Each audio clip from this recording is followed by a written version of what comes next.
My bad.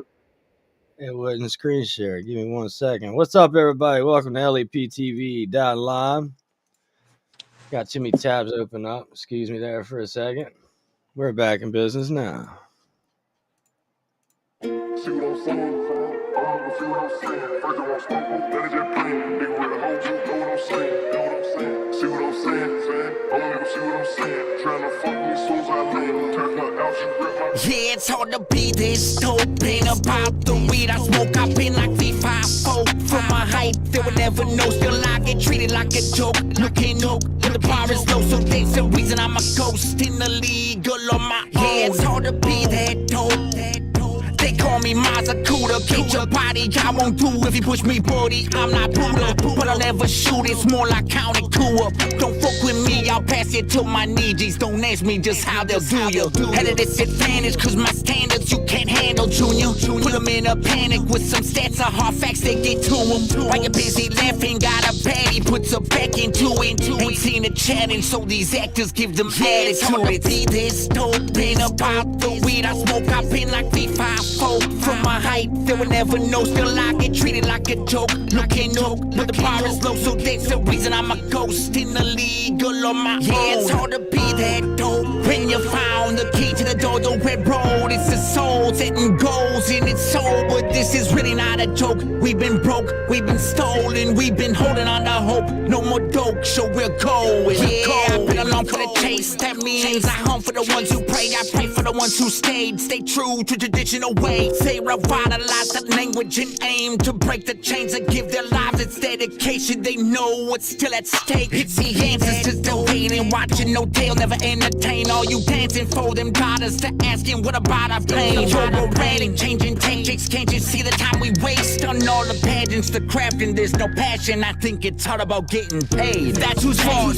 Tribal leaders, they point the finger. Honestly, fuck them all. They bleed our people, they feed their ego. Bank account looking tall. The truth that pisses them off. The fact is they dropped the ball. We can start impeachments by law. It's hard to be this dope. Ain't about the weed I smoke. I've been like V5-4. From my height, they will never know. Still I get treated like a joke. Looking up, but the bar is low, so that's the reason I'm a ghost in the league all on my own. Yeah, it's hard to be that dope. Just remember who kept us going. Yeah, we got the talent. Without their help, we were pretty slow. All those nights, bringing to light all the flaws that stunt our growth. So when you get up on that high horse, take a pause, shout out the folks. All the spouses, the ones who saw us at our lowest, still never doubted it. All the parents who bailed us out, do we pay them back? I doubt it. All the therapists and teachers, so bosses, the ones we clowned, or all the brothers and sisters who kept it real, you held it down. It's hard to be this dope, ain't about the weed I smoke. I've been like V5-4. From my height, they will never know. Still I get treated like a joke. Looking up,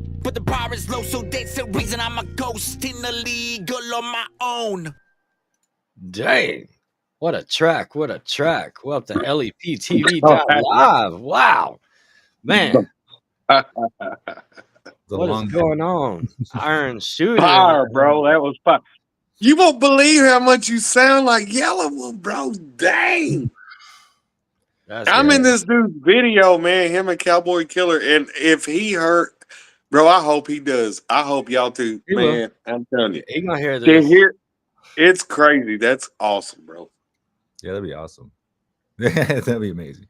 No, I actually hear that a lot in Cypress Hill. So I think it goes between both of those two a lot. Yeah. Yeah. I see that. Let everybody know who you are and stuff, man. Oh, yeah. No, I'm Jonathan.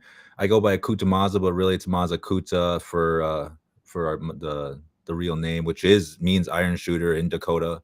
I'm Oglala, Minikoju, Shikangu, and Sisitin, Wapitin, Oyate, and that means Ochete Shakoin for everyone else, Lakota, Dakota. I'm from the Cheyenne River Sioux Reservation, but I live in Minnesota. I was adopted. I was kind of brought up in, like I said, in the country, near actually a reservation here in Minnesota, the Mille Lacs Band of Ojibwe. So I wasn't always away from the indigenous people. I was just, it took me until after 18 to really expand, know who was around me, know that I was actually Dakota.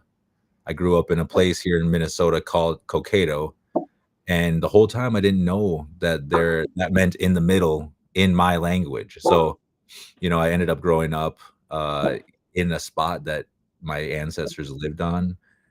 We had a treaty that it should be still active today, but unfortunately in 1862 they illegally abrogated that treaty because we stood up against traders keeping our money, keeping our food from us because of the Civil War was going on.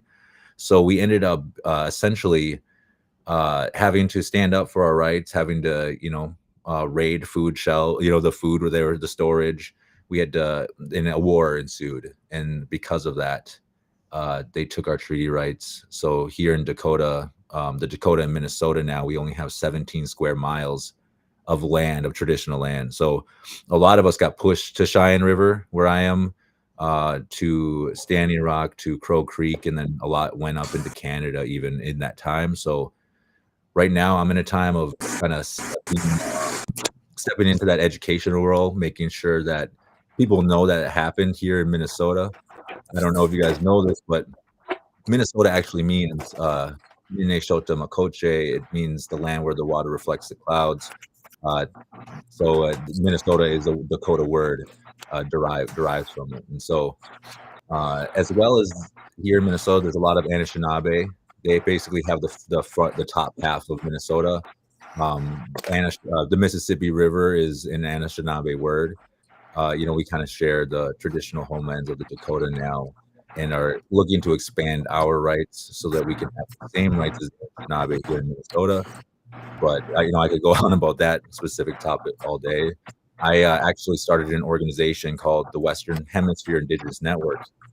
And our goal, alongside of our other organization, Next to the Collaborations, was to get into schools, to get into colleges, to get into tribal councils, to get anywhere we can to get that education out. And for me, I was already doing hip hop for a long time.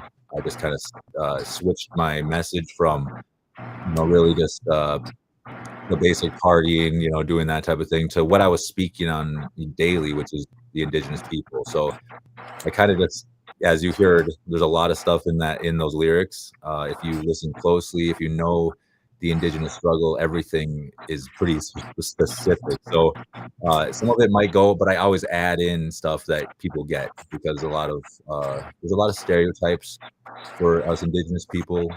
One of them is that we are alcoholics, and the truth of that is we do have the highest addiction rate out of any race here in the United States. And that is because we have the highest poverty rate. We don't have an economy, so we have the highest unemployment rate as well. We also have the highest dropout education rate. And when you combine all those together, and there's alcohol presented, and you have very little money, that's where usually a genocide starts heading. So unfortunately, we do fit 576 tribes, and the ones that are outside the United States, the First Nations in Mexico, South Central America, fit all 5 criteria for active genocide. So we're getting our children taken from us, whether it's through the foster care adoption system. That is a criteria, taking children, and that's one of them. The language then disappears with that. So the alcohol, the addiction, the suicide rate, we have the highest rate of our youth. So these combined really just all paint the broader picture that extermination policy is still happening today. And so that's why I think it's so important for us Indigenous people, and really everyone who's in music, to use their voices to educate the general public, because everyone listens to music, whether they're working out, going to work, driving. So I think it's really important we switch from the basic stuff to really just educating. And obviously people love to hear the fun lyrics, the good beats and stuff. We can still do that and get a good message out. So I always implore Indigenous artists especially to use their voices for those specific things, because if we don't, and if we do play into these stereotypes, like drinking, like casinos, you'll see a lot of casino stuff. We're more than that. And what those pictures paint when we do those things is is that we're doing okay, that we are on the same level as other communities, and that is a disservice to where we are in our struggle, which is, like I said, genocide. And we hear about Gaza, we hear about Ukraine, we hear about Sudan, but we never hear about the silent genocide that's happening here to indigenous people. So that's why I thought it was important to switch to making sure that the education is getting out on all levels. And I think I have a good array of people, whether they're youth to even like 6-year-olds listening to my music and being able to relate. And that'll expand. I really just right now getting the education out. Once I put an album out, we'll get some fun ones on there and get some ones that are not so serious. But as like I said, we're in this state of emergency. So I think that using all avenues to get that message out is so important. And that's why you'll hear the lyrics are very, very tribal, a tribal setting, reservation setting. And I'm an urban indigenous person, but I know that the people on the reservation, they hold the land, they hold the treaty, behind that red tape, they hold the language. So it's important for us people off the reservation to be a line of defense for them, because a lot of times they can't speak because, like I said, bottom of every social health and economic indicator. So that's why, it's, like I said, it's important for that message. So yeah, that's wow. I hate to hear about that with the property and all that was hard work and all that out that way. That's sad the way the world we live in. This shit been going on for years, man. Yeah, I know. Yep. It's it actually started in the 1400s, and unfortunately a domino effect across into the 1800s, and that's when the United States essentially got it down from multiple different people that we don't really talk about. A lot of people are like, oh, colonialism, oh, America, you did this, but in reality it was the Spanish, the Portuguese, the French, who were here first, and they kind of laid out a path for the British, for a bunch of other people to come in and kind of take control. Because the French, until the Louisiana Purchase, they were basically roaming Minnesota with the Anishinaabe, just pretty much taking over everything. So, and then when they got bought out, they left, and then what happened is the United States steps in, tells people where they're going to be, and that's where a lot of the wars started. It was like we had an agreement with people before. Now we're trading leadership, and we see that nowadays kind of with when a company shuts down, they fire all their employees. It's like, wait, like that's not that's not right, but that's what happened to us. And then that's how wars started between tribes. That's how wars started between different factions of tribes too. So, and what they did was starve us out. Simultaneously, they were taking out the bison while they were kind of rounding us up into reservations. So they knew from basically from a few different instances where they were like, oh, so if we get rid of their food source, they have to go rely on us. And then from there, it's kind of just wean them into this poverty, what we see today, which is we're getting out of that, because what you'll see is the people standing up, demanding jobs, demanding this stuff. But at the same time, unfortunately, our tribal councils are selling out to corporations or to states on a state level. Instead of taking control of our self-determination, our sovereignty, we kind of sign it off into the United States and kind of partner with them to regulate stuff. So it's we're in a weird climate right now where you're going to see some nations stepping up into their true sovereignty. Others are just going to step into start turning into the United States, which some of them may be on that brink of just needing to not become the United States, but because they are so diminished and disappearing so fast, that something needs to happen for them, whether another nation, a tribal nation, like even adopts them into their bigger nation. Like, let's say the Crow, the Mandan, the Arikara, they're pretty small, but let's say there's the Lakota, who have this huge territory.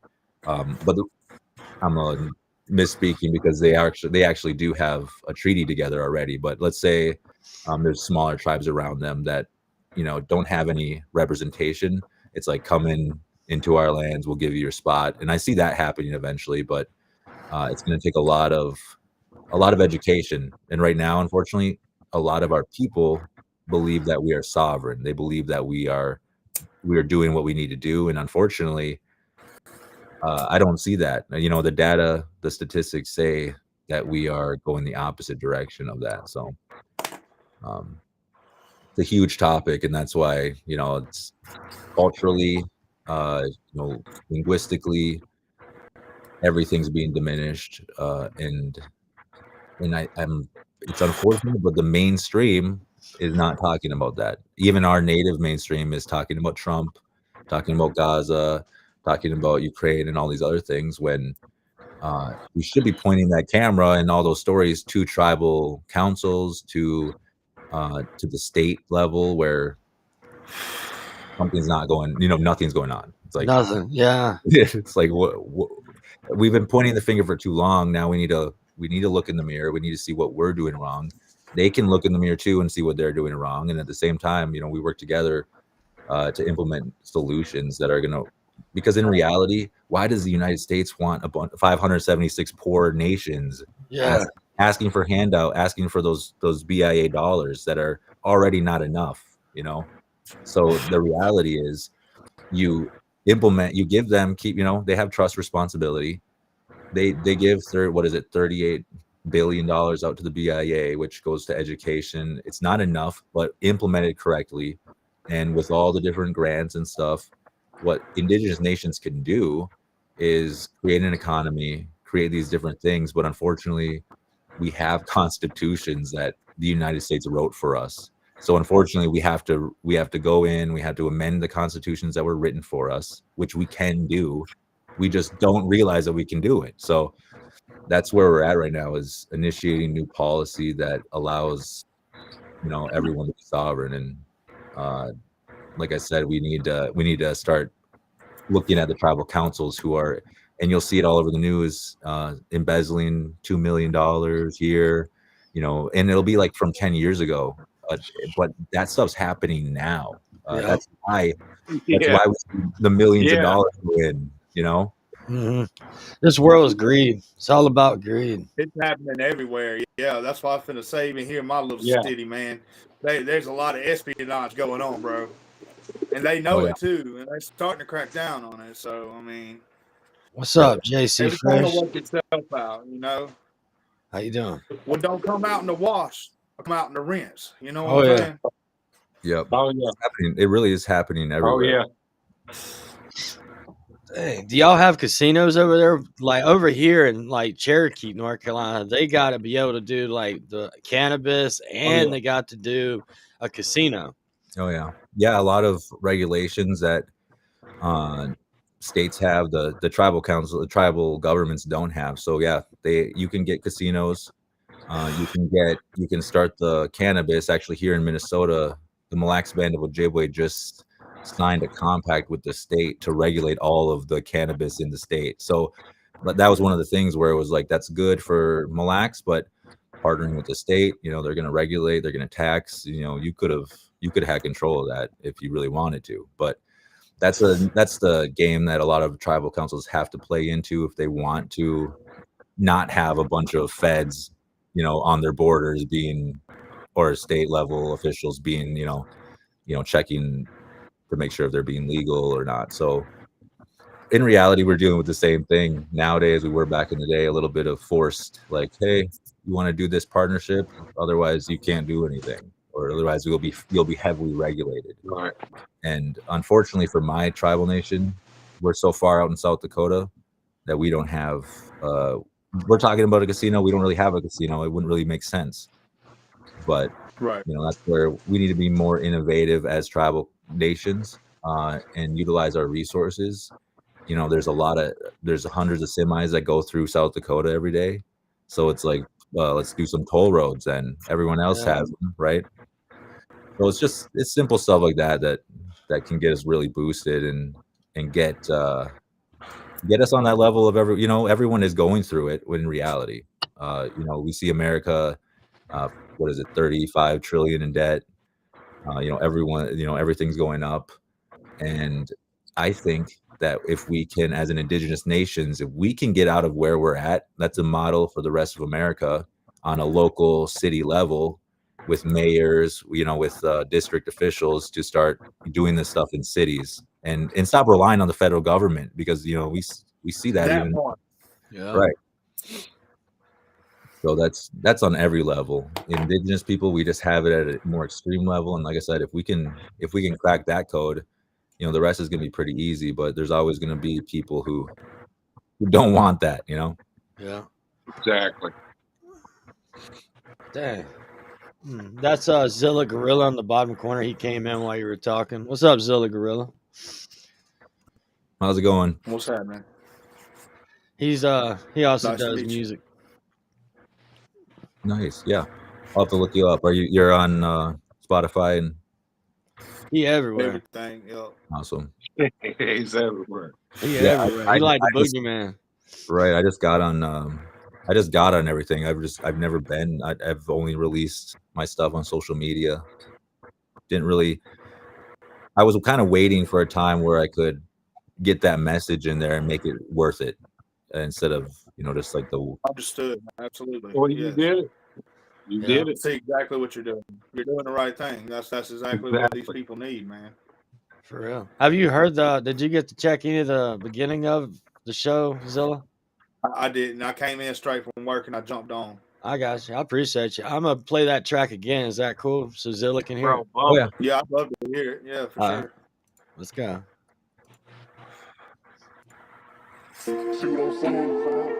See what I'm saying? First of all, let it just play. Nigga with a hoe, you know what I'm saying? Know what I'm saying? See what I'm saying, fam? See what I'm saying? Trying to fuck me as soon as I land. Turn her out, she rip my. Yeah, it's hard to be this dope. Ain't about the weed I smoke. I've been like V5-4. From my height, they would never know. Still I get treated like a joke. Looking up, but the bar is low. So that's the reason I'm a ghost in the league all on my own. Yeah, it's hard to be that dope. They call me Mazakuda, get your body, I won't do if you push me, buddy. I'm not Buddha, but I'll never shoot, it's more like counting coup up. Don't fuck with me, I'll pass it to my knees. Don't ask me just how they'll do you. At a disadvantage, cause my standards you can't handle, Junior.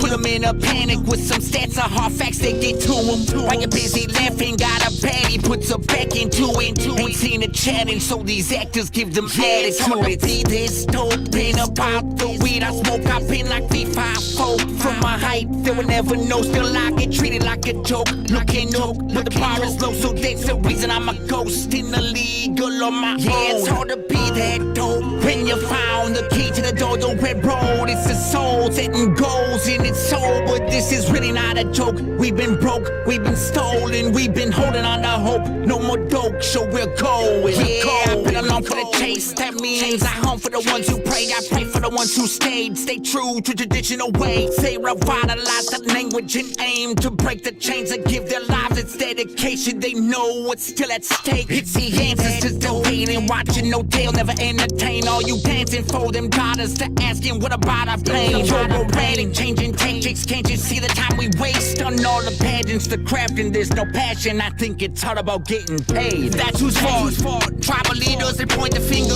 Honestly, fuck them all. They bleed our people, they feed their ego. Bank account looking tall. The truth that pisses them off. The fact is they dropped the ball. We can start impeachments by law. It's hard to be this dope. Ain't about the weed I smoke. I've been like V5-4. From my height, they will never know. Still I get treated like a joke. Looking up, but the bar is low, so that's the reason I'm a ghost in the league all on my own. Yeah, it's hard to be that dope. Just remember who kept us going. Yeah, we got the talent. Without their help, we were pretty slow. All those nights bringing to light all the flaws that stunt our growth. So when you get up on that high horse, take a pause, shout out the folks. All the spouses, the ones who saw us at our lowest, still never doubted. And all the parents who bailed us out, do we pay them back? I doubt it. All the therapists and teachers, so bosses, the ones we clowned, are all the brothers and sisters who kept it real, you held it down. It's hard to be this dope. Ain't about the weed I smoke, I've been like V5-4. From my height, they will never know. Still I get treated like a joke. Looking up,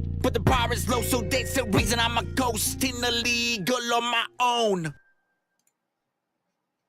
Damn. Yeah. Yeah. Bro, fuck. Yeah. It kind of has that young Yellow Wolf sound, but man, it's definitely working for you, bro. Like, fucking push that shit, dude. Push it to the max, man. That's 100%. On all my social media platforms. I mean, if you can, if you think about it, tag me in it. I'll reshare it for you. Oh hell yeah, that'd be amazing. That, me as well. That's Jason really 13, Jason Chester, me as well. That's nice. Yeah. Man. I fuck with that. Like I could totally work with you. Like I mean, I rap kind of like that too. So. And I was telling him, I was like literally in Yellow Wolf and Cowboy Killer's video, man. He's such a good guy, right? And then he played me that song, and I went, bro, you can be Yellow Wolf's little bro. Yeah, you got 100% Yellow Wolf's little brother, man. Like drop, man, and that is not easy to accomplish, or you know what I'm saying, to put out there. I know you probably just doing you. Exactly. Crump music, bro. Crump music. But your flow is great, bro. And your message is there. I understood it completely all the way through. Good job, bro. I appreciate it. Yeah, it's odd over here in the Midwest. I think my style is a little out of region. I don't know, because no, fuck that. Be you. Right. You're doing it. Don't worry about what nobody else said. You do it. You do what you're doing right now. And to hear you talk, like both of these guys that are on here that just heard you explain yourself and everything, and the way you talk is definitely different than the way you rap. Oh yeah. That's what everyone. I can tell you're very educated. You're very educated, really very modest. Hey, I'm from Tennessee. I'm not as much Indian as you. I'm a mutt. I'm just gonna say I'm a mutt, bro. We're all mutts. But I'm just telling you right now, I love to have you present yourself very, very, bro, professionally, very well spoken. Both of these guys could say that too. And then to hear you rap, I went, yeah, you keep pushing that shit. You know what I'm saying? It's like they two different guys. Same dude. I noticed that you changed your cadence up twice. Do you do all the same type of music, or do you like to explore in genres? I do actually. I kind of like more of like a. I've done kind of like a country, you know, that style. I like doing pop, like a kind of more of a pop, you know, that type of. But I still, in general, I still rap that same pace. I have a hard time actually rapping a little bit slower. It's like hard for me to be like, I feel like there should be filler in there or something, you know? So, that's what the ad-libs are for. Right. Yeah, I think I need to. That's where one of the things I should expand on is actually. Or something I'm starting to learn and I'm starting to really discover is it's okay to just stop and leave a little room. You know what I'm saying? True. Yeah, I hear that a lot. Especially if you say something that's really meaningful. Because it resonates with people better if you give them a pause. You know what I'm saying? Like I said that. You know what I'm saying? Type shit. That's true. So let the music bump right there somewhere. Just let the music bump and let them think about it. You know what I'm saying? I can't wait to see your visuals. Yeah, I'm gonna actually. I'm hoping actually with this next one. I think I posted a preview on my YouTube here too. Of what a day it is to be a native. I'm hoping that's my first music video. I was gonna have a few people on it, but I decided might as well, you know, release it as my own song, and then from there, just, you know, get some people on a remix. Do you know Frank Thompson? I don't. He's also native, and he's a really good fucking artist. I would like to plug y'all in together. I don't know what tribe he's from or his history or background. I met him on a tour, but he's a really cool dude, man, and y'all would mesh so well. That'd be amazing. Yeah, I'm always looking for people to actually collaborate on some of these, you know, have a topic on some of these songs where we're, you know, actually what we know and getting these stories out to the youth actually, so they can hear that there's more, you know, to the music. Well, hit me up for the silly shit, because I'll be in the bushes smoking cushions. You feel me? Right. No, I'm looking. That's probably some of the songs I'll be making, and I'll hit you up on those ones. I actually steer away from any alcohol, especially from our where the situation we're in. I know that there's plenty of people in the world who can handle their alcohol. Unfortunately, the indigenous people were actually allergic to it. So we go from, and that's why there's that stereotype where it's like, oh, they start drinking and they get crazy. It's like because we are dying from it inside, literally. Because some Spanish people are like that too. Oh, some of these crackers out here like that too. Hell, I think a lot of the times it is like you're probably mixed with something where that didn't work with those people. Yeah, no doubt. And for thousands of years, natives, I'm sure we had berry based alcohol, like where there's fermentation and stuff like that. But sure. When it comes to whiskey and vodka and stuff, the natives, we didn't get introduced to that until the beginning of 1600s. Some of us, for Lakota, it was like the 1700s, 1600s. So can I legally say I ate some peyote? Yeah, no, I've never. Not the gun, not buttons. Yeah. Yeah, I think that in DMT is what everyone's doing nowadays. So that's a different experience, cuz they took me out the woods, man, and I had a little bowl the size of this remote, a little bitty bowl, and they said just hit it, man. I said like regular. They was like, yeah, just get one pull on it, man. No. It's literally like dreaming awake. You're awake. You're awake. It's wild, and the nature is so pretty, and the water sounds so cool, and the air you breathe in feels so good, and the fucking trees are like breathing, dude. And you're breathing, and you're all just like getting along with shit, man. It's crazy. And I think that's why back in the day people were so connected to. It's like, when you see something breathing, you're just like, oh, that's alive. We better take care of him too, Yeah, so I think that's alive. It's all connected in one ecosystem, man. And like people don't realize that shit. Pissing on one tree affects all 10. It's true.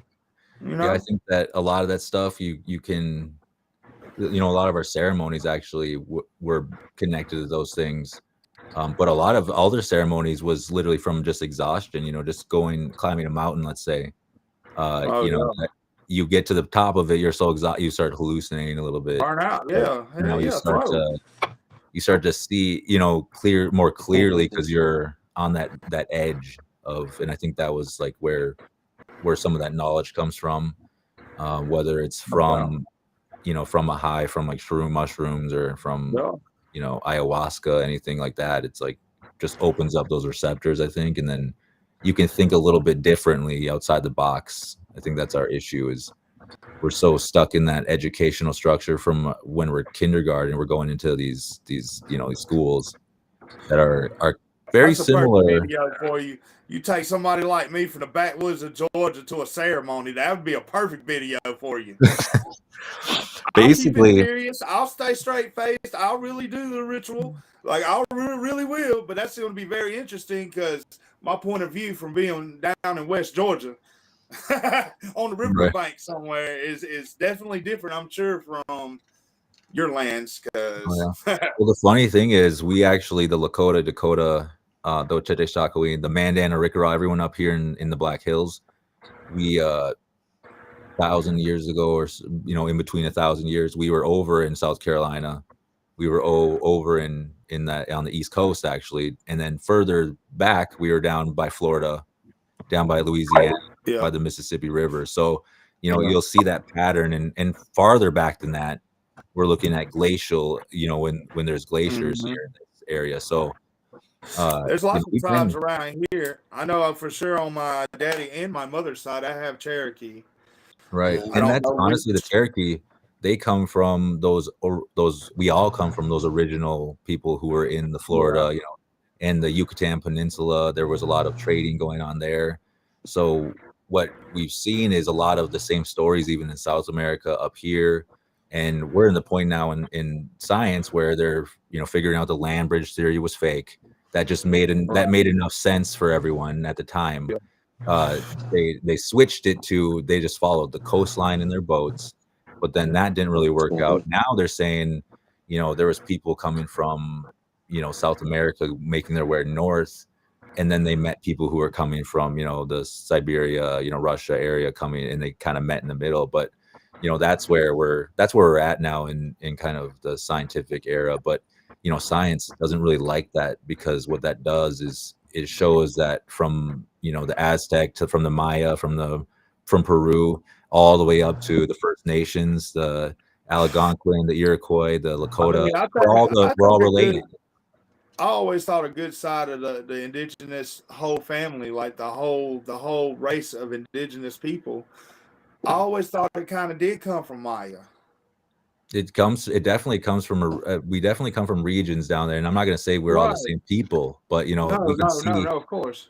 We can see now, like even in smaller history, we go back to let's say the 1600s. The Lakota and the Dakota, they were living together in different bands in Minnesota, kind of on the border regions of the prairie. And because we didn't want to live in, you know, we didn't really need to live in a prairie where there was nothing. We went into the prairie to hunt. You know, everything came to Minnesota because Minnesota had water. That was the biggest thing. So we had everything we needed. And so what happened is the after the French. My daughter's from Argentina. Oh, really? Yeah, no, that's what I always say. I say from Argentina to Alaska, we're going through this, and it's like essentially that's where, you know, and we can see in Minnesota. I traveled a lot. Right. Buenos Aires. I've never been to, so I would love to go. I would love to go down there. My daughter too, Mr. Gary, met her on the phone tonight. She's a musician, rapper, singer in Panama City Beach, Florida. And she was born in Chaco, Argentina. Her mama met me in Panama City Beach. Oh, really?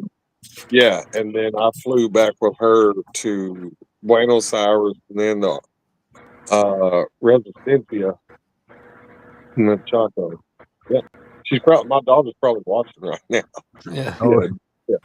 Nice. Yeah. Yeah, no, it's but it's Julia. Yeah. Yeah, we're you know, the indigenous people are everywhere, and I think that's, you know, we just need to get the basic message out that we're still here, and then from there we can lay out where we're at, you know, socially, you know, where our health is. And then I think that a lot of, you know, we're going to relate a lot more than we think. I think that the plan was for the general public to think we're rich, to think we're abusing our money, to think we're doing, and everyone does that, right?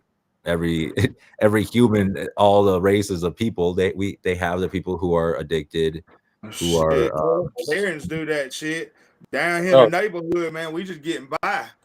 All right, and then so that's a reflection of the poverty of the economy. Really, that's the job. Yeah. It's like, you know, we're not getting paid enough to even. And you look back 20 years ago, and you know, these people who were buying houses for what, like 20 years ago, $50,000. Next to nothing for the fee now. Right. And so we're paying like triple, quadruple what they were. And it's like, this is a different time period and that's why AI is going to pop in here anytime and take our jobs, and they're going to start handing us checks. And that's where I'm telling you, my job, AI can't pierce a septum straight. I don't know. Elon Musk. Taking my job, bro. No, but essentially that's what I'm thinking is going to happen is you know, for a lot of the factory work, a lot of this construction, even, you know, it's going to be, hey, unfortunately we're shutting down. Here's a package for you. And then I think what's going to open up is the federal government's going to do like the EBT, unemployment, you know, like they did in COVID. I think it was going to school for technical I think support. it was a kind of a test run for what was. Don't need maintenance. I'm gonna keep dropping videos, bro. I'm gonna keep singing. Right. Big pub. No, we need just to keep it. Yeah, and so essentially, I think that what we're all going to be dealing with, because we're dual citizen. I'm a dual citizen technically. I have my tribal citizenship, and then I'm an American citizenship. So My daughter too. Right. Yeah. So it's an odd thing. I think in reality, because of the United States is basically our parents when it comes down to it, our guardian. So they're not technically dual citizens, but if we want our sovereignty, that's what we're going to have to start calling ourselves, So I kind of started now so that, we can go into that time period where we're like, yeah, I'm a citizen of my nation. Right now we're tribes, we're communities, we don't really, and we say we're nations, but unfortunately, when we're getting everything paid for by the federal government, I'm not going to say we can say that, Same with other countries around the world who are getting paid for, by the United States for other things. It's like, can you say you're sovereign if another bigger country is, paying your bills? And that is where I think all of us need to start, as Americans and as Indigenous people, just start seeing where we're at.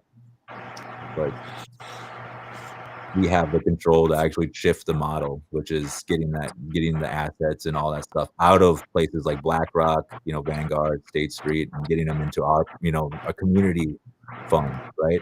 Because right now, all of our houses are getting bought up, and they're selling them for way more than anyone can afford. And then that's rolling into the homelessness crisis for everyone, not just Native people. It just turned worse, when the poor people are already poor, and then the lower income households start becoming poor too. We're looking at we're coming up into a place where it's either AI is going to save us, going to boost something for us, or it's going to. I think that's what they're planning on. So that's why they're. I'm a country boy, man. I know how to live off the land. Like, I mean, if all worse goes to worse, you know what I'm saying? That's what we. I won't build a shelter and fucking permit and everything. I know how to do all that. Right, because you got to think as soon as anything, they start turning water off. They start turning that stuff off. It's like you got to learn, and that's where Mother Earth, bro. They can't stop Mother Earth whatsoever. That's true, and that's what the unique is. But right. So you got to be smarter about it these days, because you got to know what creek, what brook, what area of water is not polluted already. Well, you could ultimately hurt you and everybody else around you if you choose a lame water source. You know what I'm saying? Yep, exactly.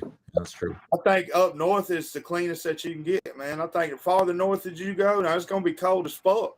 But the farther north you go, I think would be the smartest option. Yeah, I'm in Tennessee. And then you got to learn how to grow crops and shit in little bungalow bunkers. Like, you put something over the top of it, because it's going to snow and shit. It's going to happen. You can't just stop eating. Yeah. Yep. So this is the one you just posted, right?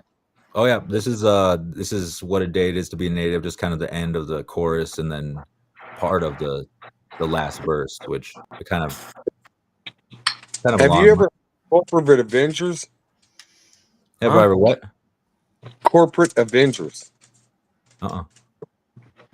Dude, they're Native, and they get raw with that stuff, man. Corporate Avengers. Yeah, it's called the Cottonmouth Kings and all them. Which, by the way, on my definitely on. I like that shirt. I thought it was a Cottonmouth King shirt, but I didn't want to. Yeah, this is actually a one of a kind with them. So, dude, love D-Lo, love all of them, man. Love Johnny Richter and Daddy X and Pakalika, around rest. Oh, my bad. I hit the wrong button. No, sorry. Go ahead, man. Shit, bump him, man. All right, guys. He's awesome, man. I like him, dude. I'm gonna get all his stuff downloaded. To be a native, take our treaty rights, that's invasion. We've been beaten, bruised, we lost our patience. You to speak the truth to break the chain. Listen, it don't matter if you're full blood, half breed, 1/15, you better show up. No excuse not to represent the sober. Be a voice for the women and children who've been stolen. Fuck your chain.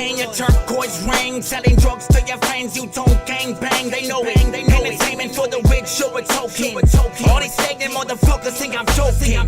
Tribal politicians playing us, claiming all the top buying homes and nice cars, blaming Trump. Using culture as a money-driven front. More problems, more funds, compromise the people's trust. They never got it talking about. Man, I want to hear that song, dog. That one's coming out. I gotta. Oh, bro. Damn. My bad. I said you got to open for that. I can do hip hop a little bit. I want to hear that full song. When's that one come out? You say? In a couple weeks. I just gotta get it finished up. Awesome. Oh man, I wish you had an exclusive. Dang, that was sick. Well, I probably actually, if you go on, Facebook, I post that whole verse. So I'm not really. That's once it's all together though, it's about a 3-minute song. So yeah. Try to make it long enough. Yeah, you're a fucking monster, man. And then there's a lot of on my YouTube, a lot of stuff that I'm not gonna release because it's just a nonprofit beat, that I just got on to practice. YouTube is its own community. It's like its own thing. I had to learn that here recently. I mean, you got all your social media platforms and you got your TikTok, which is your main vein, but YouTube is its own community. Yep, exactly. So, yep. But we need to get you out there. We need to push you out there, man. I don't know how we need to do it, but we need to do it. I appreciate it. Yeah, I haven't really. I did get into a lot of local. Send me too. Yeah, Jason Shelton. Love to. You said you posted on your Facebook, the full one? I posted on Facebook. Wait to search it. I posted if you scroll down, it's like an animated one. It's like it's like cartoon. Yep, and it says coming soon. Oh yeah. All right. Bro, that's all. That's fire, bro. Yeah, that was tight, bro. I was like this. Had me all into it. No, man, it had that real classic hip hop feel to it. For real. And I like the classic kind of more, a little bit more. Yeah, like Cassie's new one, man. Like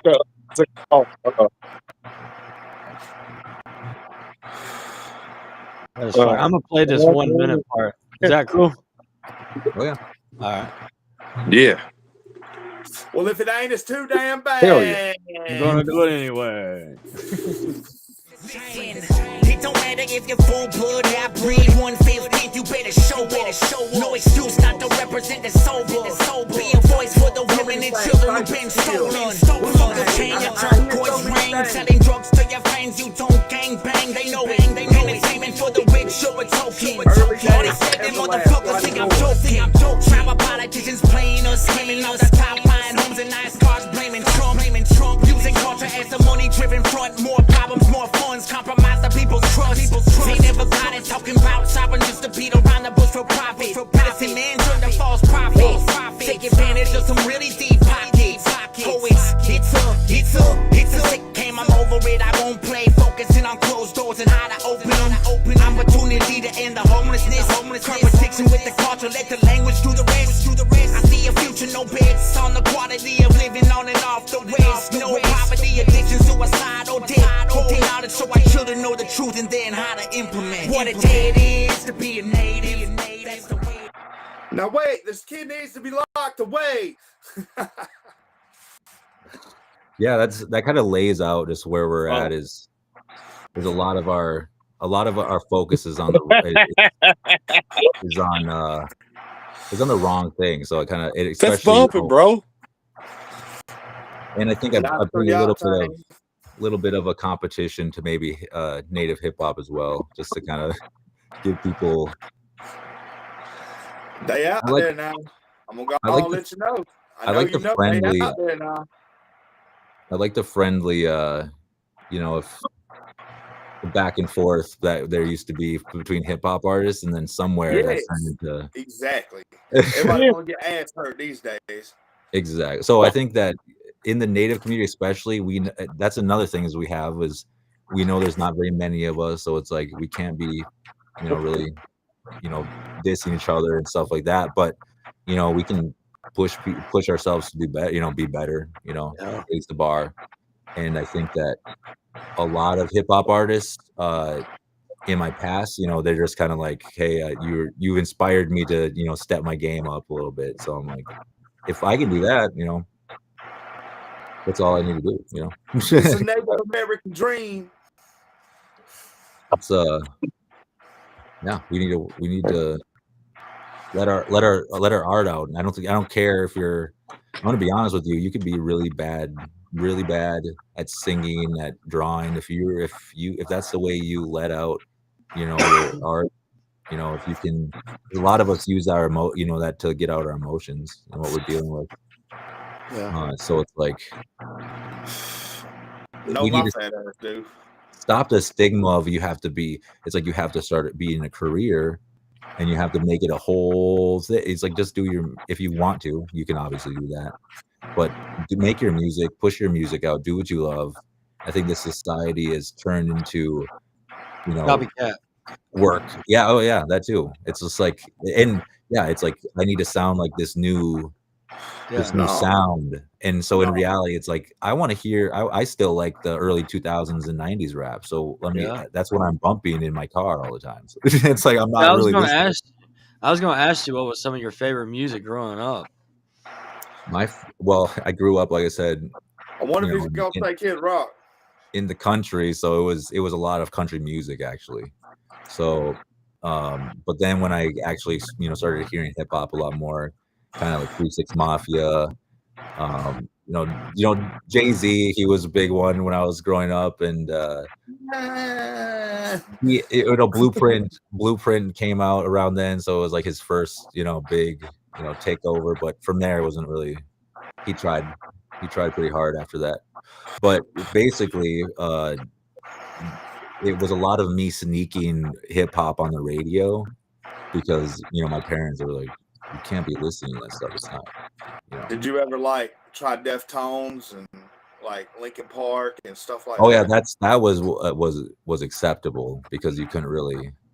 I don't think that my parents were listening to the lyrics or anything on that stuff. You know, more. Right. Well, the first Linkin Park album was clean, and I feel like I've had this conversation with multiple people. I feel like that was the album that changed the whole world because it allowed metal, hip hop, screamo, emo, everything got slapped together in a sandwich. That's true. Yeah, that was a good starting point to kind of show people that you can do more with hip hop and you can do more with other things too. You don't need to just stay in your genre. You don't need to isolate yourself. Thing, man. That new metal era was a beautiful thing. Also, like the 90s hip hop era, it was a beautiful thing too. Yeah. Yeah, no, that was that's where I kind of like that because people were starting to get faster with hip hop, and then some of them extremely fast. I mean, it went from hip hop to actually trap music. Right. True. And that's where I kind of started a brand off of, you know, just being independent, called Native Drill, because I started just doing drill beats because it made more sense to be able to kind of speak on the, you know, the speak on the so much easier to rap on. I mean, everybody can find a drill beat that they can rap on. First of all, it's easy to edit because it's normally just sample clips. You know what I'm saying? So it's real easy to fucking manipulate and really turn into something. Exactly. Most of them would be using 808 drop kits when the early days, and they were literally punching it in on a little beat machine this big. You know what I'm saying? So I mean, yep. And for me, my music, it's real art. You know what I'm saying? Now we got AI and stuff, and we got all kind of other programs we can use, pitch correction, so on and so forth. You know what I'm saying? But back then, it was a real motherfucking thing. Yeah, I'm still in my closet with the USB mic doing my music. So, and using Audacity to edit because it's like, why not? And so that's where I'm kind of doing what I'm doing the way I'm doing it, you know, on a kind of a low budget. I'm not getting, you know, buying, you know, what a studio costs, like $20,000. or about like if you want the full setup and stuff or more. So it's like, if I can make this music to start pushing my music, start making money from my music, and then start investing that money into my studio, getting the sound better, the music's already getting pushed out. And that's where people need to decipher. And I think this has to do with our mental health too, is we have to decipher where, if our art is, if it's going to sell. And I think that's where we got to be honest, and that's where mental health comes in, because you got to be honest with yourself. A lot of us use our art sometimes as like an addiction almost. It's like kind of like to get away. And it's kind of like if we do, go to therapy, we start talking about that stuff, that art turns into something that becomes fun again, something that we can expand on, instead of something that we're sitting in and using as a crutch. And so I'm thinking that's, again, where mental health comes in. And once we can see, hey, like for me, I'm not a good singer. It's like I could push stuff that was me singing. And then, once I kind of get, I'm out of addiction and stuff like that, I'm like, okay, so I was not being honest with myself. I need to switch, to something, and I can continue singing because I love it. But I'm not going to focus my whole life on becoming a singer then. And I think that's what comes with, realizing where we are mentally. But that's a feat in itself, mental health in America. There's not really a system for it right now. We're all kind of on our own. And that's because it's all connected to money. It's connected to whether you have enough money. Because ain't nobody finna dial no hotline. Yeah, right. It's like, and that's what a lot of what the millions of dollars that go into like suicide awareness and stuff, it goes to billboards and to hotlines instead of the stuff in the community that people can go to. Human to human mental health treatment is necessary. I'm sure there's going to be a point here soon where AI is starting to talk to people, and I think it's already happening. Right. Yeah. Well, that's not going to work. It's like they don't have no emotion. In what we've seen right now, what we've seen from AI is that they can be programmed. So, right now we are still in that era of is it healthy for our environment? Great white wolf. I mean, I always thought it was crazy going to talk to a therapist. Like, how the fuck is you gonna tell me how the fuck I feel if you ain't go through what the fuck I went through? And that's where that's where a lot of therapists, I think there needs to be criteria for therapists, because right now there's a lot of book therapists who have never gone through anything. They grew up in a rich household and they got everything given to them, and they don't know why, somebody like us comes in. Push me some pills. And they're just, and that's the reality of it, is the pharmaceutical industry does incentivize places, and that's being exposed. So we're moving away from that, thankfully. And yeah, a lot of good people in mental health. Growing up, I was a lab rat. What you gonna do about that? Right. Exactly. Yes. I think that we're going into an era with AI, especially, where it's going to expose a lot of our flaws, but also it might open the door, Yeah. What, you found another song? Nah, I saw some new people join in. I want them to got another song. If you scroll on my give us more. Shit. Fuck it. If you scroll down on my reels, I have on your YouTube? Yep. The second one, October, my next song, what a day it is. If you go to 3 months ago, go down that far about.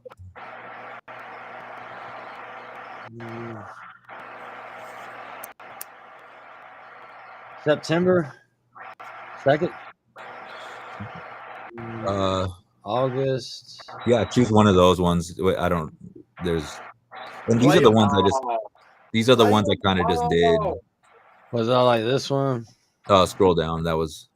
That's a commercial for my organization. Here's some things that you this dope in about the weed I smoke. I've been like V54 from my height. They would never know. You just heard. So if you scroll down, that's just what they're saying. They told me, but they don't know me. I came from the bottom, empty bottle sitting in the back of the police. There's no peace when you be so bad. You wish you're dead. You don't dream. You pray for the best, but it's always way worse than you expected. Low key. I've been healing, growing, building, yeah, that's your sovereignty. I've been drilling, keeping it real, so no, don't bother me. Don't bother.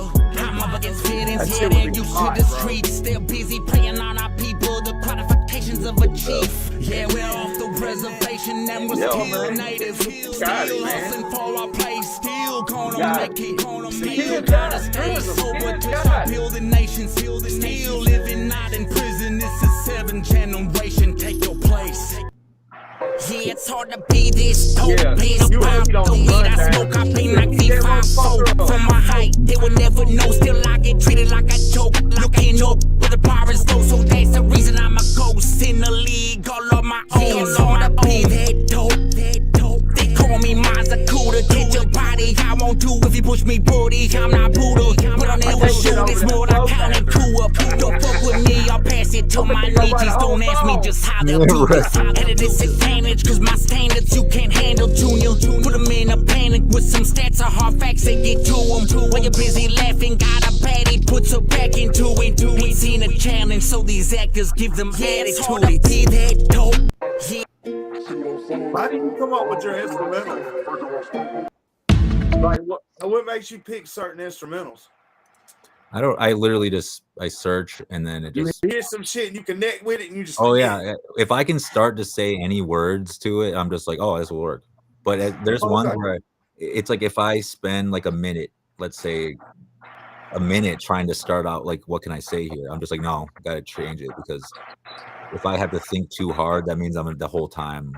So that's what essentially, and that's really hard to do, because a lot of those beats that I find are like $500 for like the to buy it. And it's just like, okay, so we'll just keep that as a demo, a non-profit demo, and for now, right?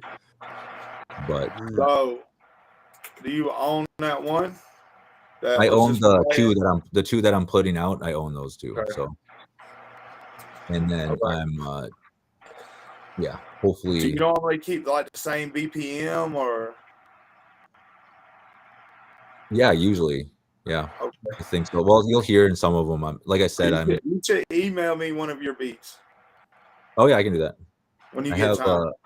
I have a few people now sending me beats. I kind of want to start putting on like the native beat makers and start just utilizing people's beats. Let's start with you first, because you're important right now, and you're in a hot seat. So right. Well, yeah. I think I can throw together probably 4 off that one. Right. Email me one of your favorites. Sweet. Yeah, I can do that, because there's one. You don't have exclusives on that.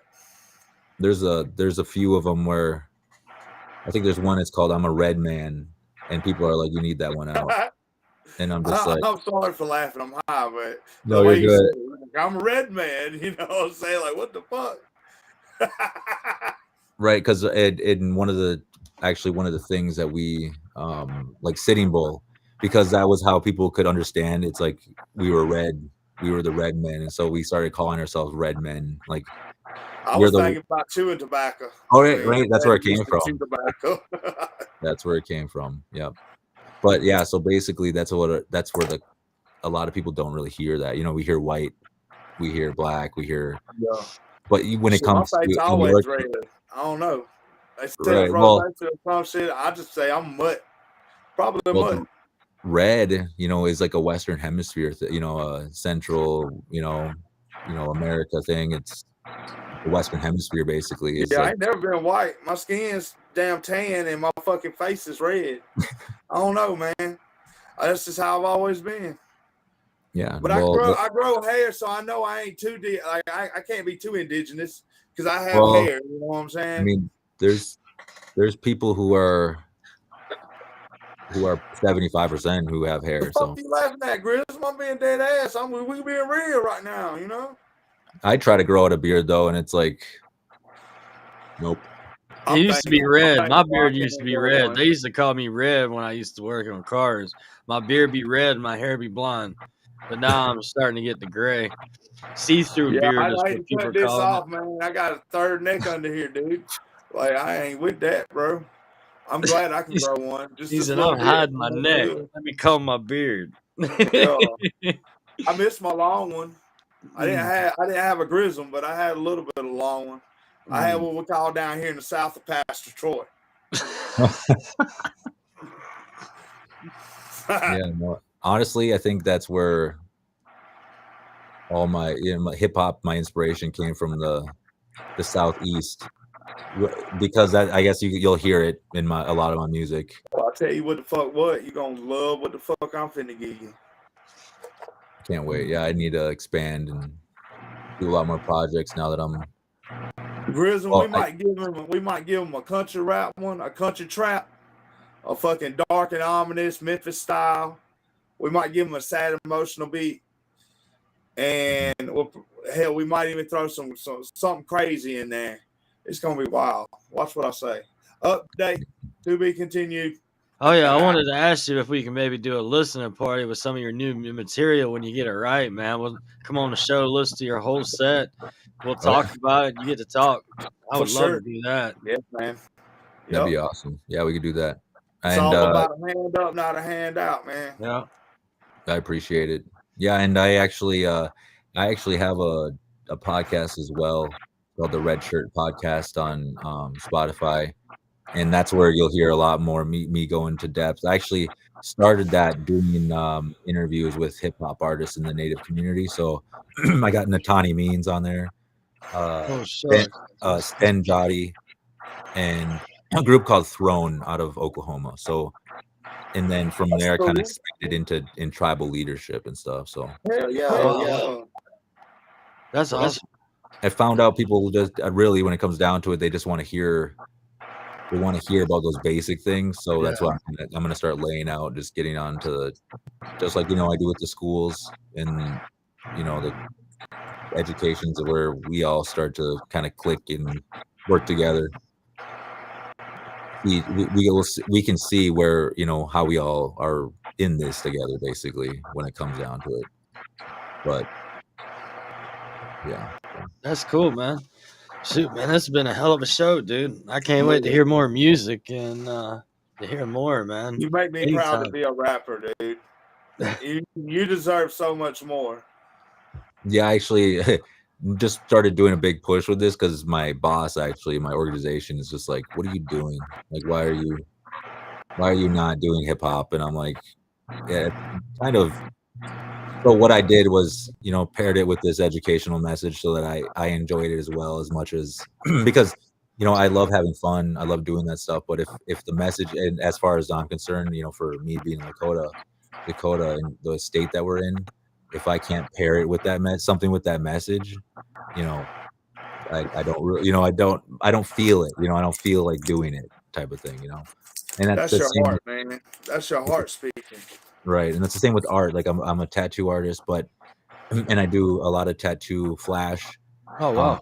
And so that I translated that into making T-shirt designs for my organization, where it's Sitting Bull, where it's Crazy Horse, and all them, and just animated and it's basically kind of like tattoo flash, but with a topic, so people can kind of see there's a story to it, and that's kind of that's cool. I've been in the tattoo industry for the last 14 years, licensed and certified. I unfortunately here in Minnesota have started apprenticeships, and unfortunately never got to finish them. So I'm like sitting on a lot of. You got a computer in your fucking hand. You can learn everything you need to know, dude. Right, exactly. Other than how to deal with fucking people. Oh wow! They're assholes. Damn. My hip hop name was Slim Luck, and then people were like, "That's gangster." They're like, "That doesn't really fit you because of your message." So I was like, "I'll just go to my native name, which is Iron Shooter." It's all right to be a gangster preacher. I like the Iron Shooter, dude. I can't wait to keep following you. I'm gonna be following you, man. on your journey, man. This is awesome music, man.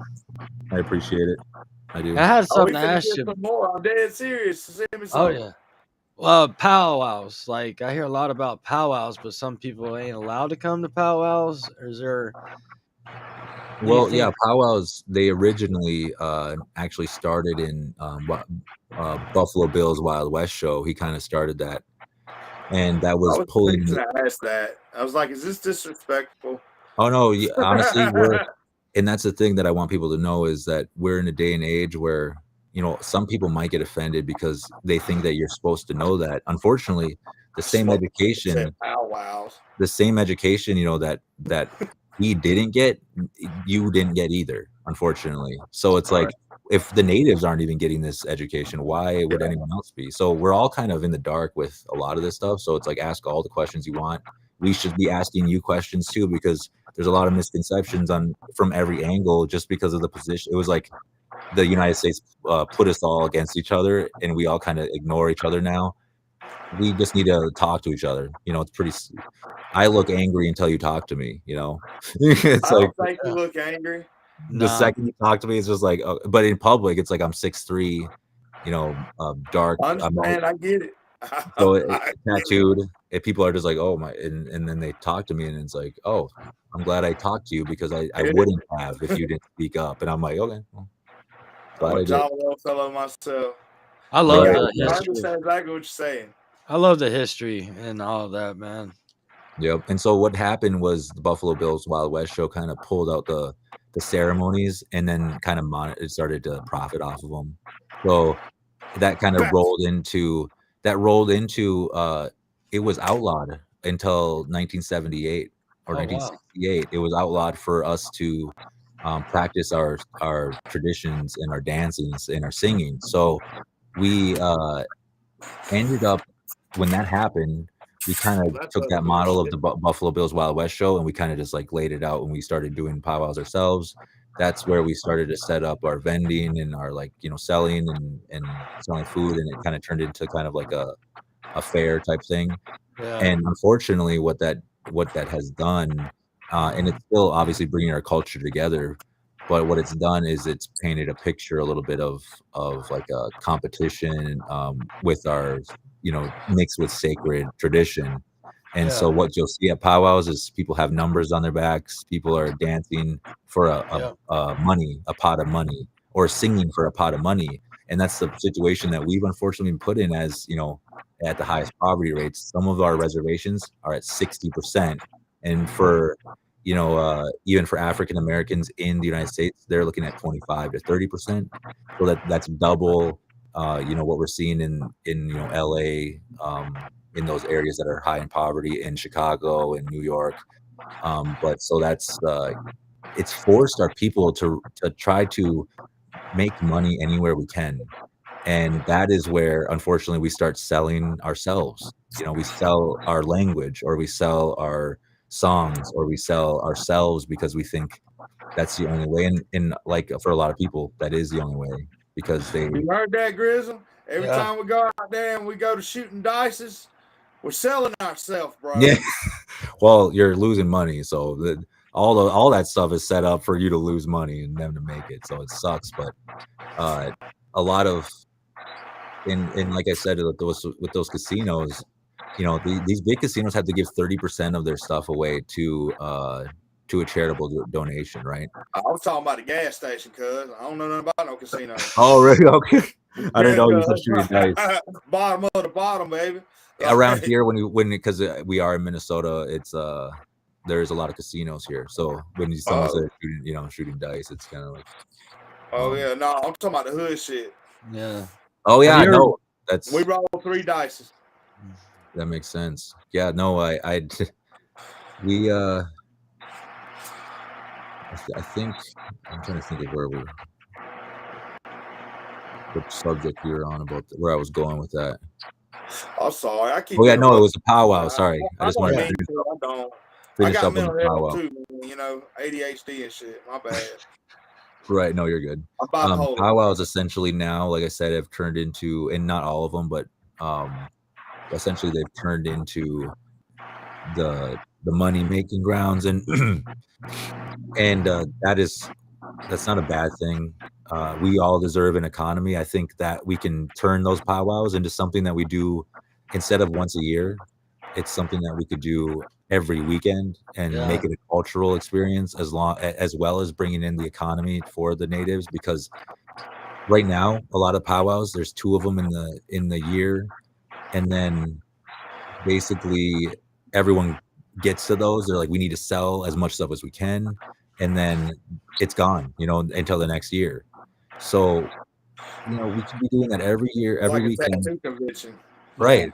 It's like, no, it's like we should be doing that every weekend in our communities, right? Like, why not? Right. That's the hope. Mm-hmm. But that's cool, man. I appreciate that. Sweet, man. If you guys ever have any questions with me, I understand where we are educationally, so it's like nothing's gonna offend me. That's what I'm trying to do, is learn the culture. I've been wanting to learn the culture and things. I'm part Cherokee and Irish. Right. Well, yeah, that's where I think all of us in general need to start reconnecting, whether we're Irish or whether we're Cherokee or whether we're Swedish, Norwegian, German, whatever. Once we reconnect to those roots, it's like we start to find ourselves, find who we were. Once you know your story, it's like, honestly, that boosts me into like my 4th great grandfather was in Wounded Knee at the Wounded Knee massacre, and he survived. He witnessed it, and his account is in a book called All Shots Fired at Once. But his name was Peter One Skunk. But he was in Wounded Knee, and I don't know if you know about that, but 350 plus women, children massacred by the U.S. military in the late 1800s, and essentially a lot of those people got medals of honor for that. And on our side, we got a lot of my people. I'm sure busted a lot of heads too, man. Oh yeah, well that's why what happened was we had just we didn't just beat Custer, but we had just kind of stood up to the United States government, won a few battles, and essentially the people they killed was a group of essentially refugees from a different battle, which was women and children and elders. There wasn't really any of our men with, so it was a lot of, obviously there were some men who were, taking care of the women, children, and elders, but basically they wiped out, when you wipe out our women, it's like that's hard to reestablish, and that's what happened to the Minikoju, unfortunately. And when you hear about Wounded Knee, you'll hear it's Lakota, but I want people to start learning the specifics, and it's Minikoju who were the band, and there was another Hunk Papa, which is Sitting Bull's band too, that were involved in that. But just learning those specific names kind of gives the respect more, so because there's a lot of Lakota bands, so it's like not all of us were even at the Battle of Little Bighorn either. So it was or what we call it, it was called Greasy Grass. So just kind of learning those basic things helps. Some gangsta ass shit. Right, helps us understand like there was 2 sides to the story, and a lot of the times we lost because we trusted the wrong people. It wasn't about us losing because we didn't have power. Sisters. We basically we got out, and in reality, when it comes to governments and history, we got outsmarted with treaty language, and then they broke the treaty anyway. So it's like, what do you do with that? That'd be like, what do you do with a superpower that breaks your treaty?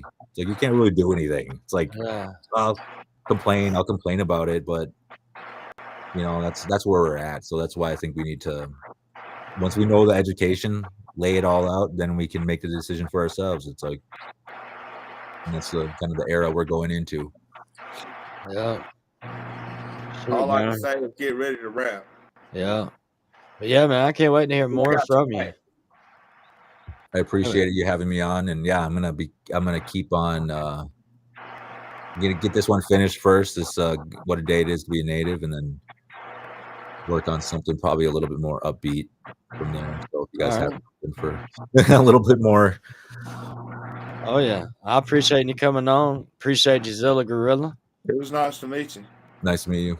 Definitely. I'll be hitting you up. I'll add you both and on everything. So appreciate it, man. Shout out to the chat. And much love to Rube Dog, our old co-host.